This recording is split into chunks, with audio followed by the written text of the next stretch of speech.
our best player of the ball game, the most medal one. Bianca, who do we have? Yes, we have the best player of the game right now, si Mai Porcina of the Philippine Navy. Na Mai, ikaw yung pinakahuli nag-serve sa Philippine Navy. Ano yung nasa utak mo, nasa puso mo, na talagang pinaghirapan yun ng 5 sets, tapos syempre meron doon yung pressure nandun?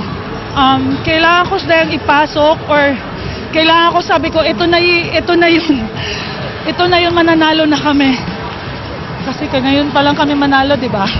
So para sa isip ko, ipasok ko lang to, mananalo na kami. Pero hindi naman kayo naunahan ng emosyon, ng gigil ng lahat. Wala naman. Kasi matanda na ako. Alam ko na kontrolin yung sarili ko. Pero minsan kasi wala talaga kami ding ensayo. Kaya yun. Pinagtrabahuan naman ng mga teammate ko. Alright, congratulations po sa iyo. Baka mayroon kong i-greet ng mga fans mo. Nagpapasalamat ako sa lahat ng sumusuporta sa Navy.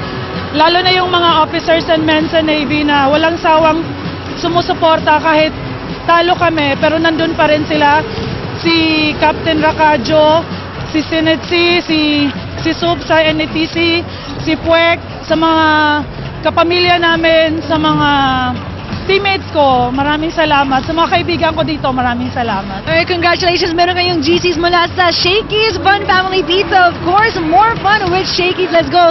Hit it back with Mosey and Steph. Thanks a lot, Bianca. In behalf of all of us here, a big win by the Philippine Navy. We'll see you next time here where volleyball is always red hot here in the Shakey's V League.